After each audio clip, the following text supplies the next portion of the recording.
राजनीति में किसी भी तरह के बयान के कई मतलब निकाले जाते हैं।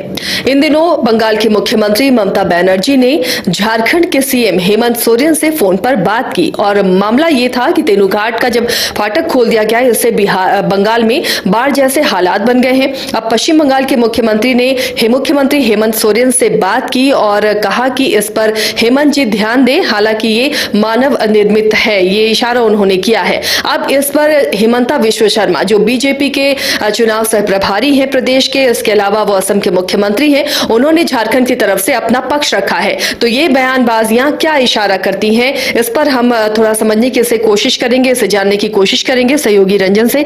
रंजन जी, क्या लगता है ये जो ट्वीट आया, जिस तरह से पश्चिम बंगाल के मुख्यमंत्री ममता बनर्जी ने सीएम हेमंत सोरेन से बात की है और कुछ इशारा दिया, उस पर हेमंता ने फिर ट्वीट किया है, इस तरह की बयानबाजी के मतलब तो निकाले जाते हैं सियासी गलियारे में। या बिल्कुल, इसके राजनीतिक मायने तो हैं ही, लेकिन देखिए जो ममता बनर्जी ने बातचीत की हेमंत सोरेन से, इस बात को उन्होंने एक्स पर पोस्ट भी कर दिया।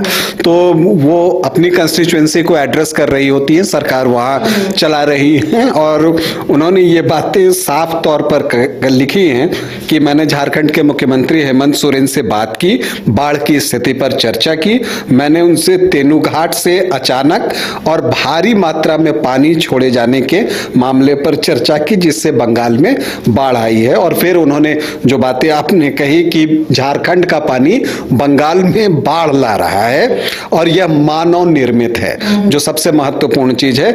और उन्होंने कहा कि मैंने उनसे अनुरोध किया है, मतलब हेमंत सोरेन से अनुरोध किया है कि वो इसका ध्यान रखें। और जब ये बातें आई तो बीजेपी जो है वो झारखंड के पक्ष में खड़ा होते हुए दिखती है। हालांकि राजनीति ये है कि वो ममता के साथ साथ हेमंत सोरेन को भी घेरना चाहती है, और इसलिए यहाँ पर सवाल उठ रहे हैं कि हेमंता ने फिर राज्य सरकार का साथ क्यों दिया। भले साफ तौर पर नहीं दिया, लेकिन जो उनका पोस्ट है वो ऐसा ही कुछ इशारा कर रहा है। या हेमंता ने तो जो पोस्ट किया वो आपको एक स्वाभाविक दिखेगा, लेकिन अमर कुमार बावरी जो नेता प्रतिपक्ष हैं, उन्होंने भी जो है इस पर ट्वीट किया है और उन्होंने लिखा कि ममता बनर्जी का यह कहना कि झारखंड सरकार पश्चिम बंगाल में आई बाढ़ के लिए जिम्मेदार है और इसके लिए उन्होंने मुख्यमंत्री को खरी खोटी सुना दी, तो ममता बनर्जी अपनी तुच्छ राजनीति और कुशासन का ठीकरा झारखंड पर फोड़ना बंद करें।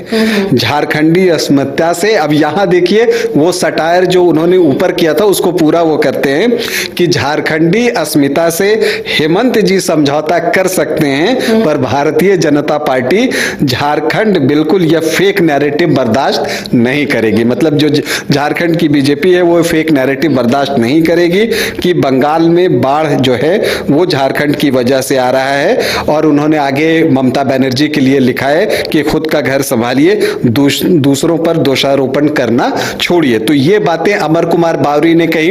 तो यहां आपको ये ऐसा लगता है कि वो झारखंड के पक्ष में खड़ा हो रहे हैं, लेकिन साथ ही साथ जो है वो ममता बनर्जी को तो कहते हैं कि तुच्छ राजनीति छोड़िए, लेकिन वो हेमंत सोरेन पर भी निशाना साधते हैं और उनका कहने का मतलब कि उन्होंने जो खरी खोटी सुनाई इन्होंने सुन ली, तो इस तरह की बातें वो कहना चाहते हैं।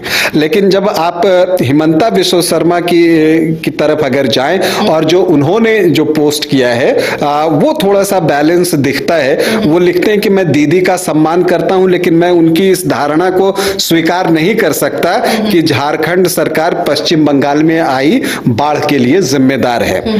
दोनों सरकारों को लोगों की कठिनाइयों को कम करने के लिए मिलकर काम करना चाहिए। और फिर उन्होंने जो है अपने राज्य की बात की और कहा कि हमारे यहाँ हर साल अरुणाचल और भूटान की पहाड़ियों से आने वाला पानी जो है बाढ़ का कारण बनता है।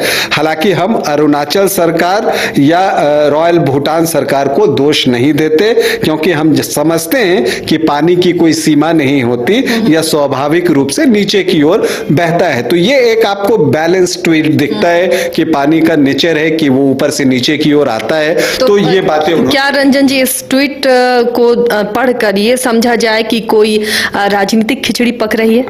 राजनीतिक खिचड़ी नहीं पक रही है, लेकिन चूंकि विधानसभा चुनाव बिल्कुल सर पर है, तो हर तरफ से जो आप कहते हैं कि आप अपनी चाल चलते हैं, रणनीति का हिस्सा होता है। और चूंकि इंडिया अलायंस के पार्ट हैं हेमंत सोरेन की जो जेएमएम पार्टी है, वो पार्ट है और साथ में टीएमसी भी पार्ट है। भले ही उसने अलग चुनाव लड़ा था, टीएमसी का स्टैंड थोड़ा अलग होता है।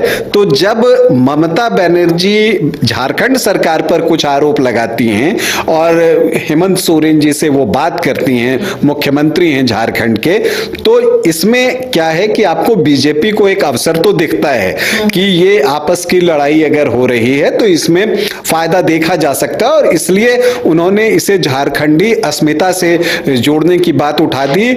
और जो बातचीत हुई उसे जो है उन्होंने खरी खोटी नाम दिया कि हाँ ये खरी खोटी सुनाई गई, और उस तरह से इस बातों को प्रस्तुत किया गया। और ये भी एक समय में बताने की कोशिश की गई है कि झारखंड की अस्मिता बीजेपी के लिए जो है वो सबसे महत्वपूर्ण है और वो इसके साथ कोई समझौता नहीं करना चाहती, और इसलिए उन्होंने जो है इस तरह के ट्वीट किए।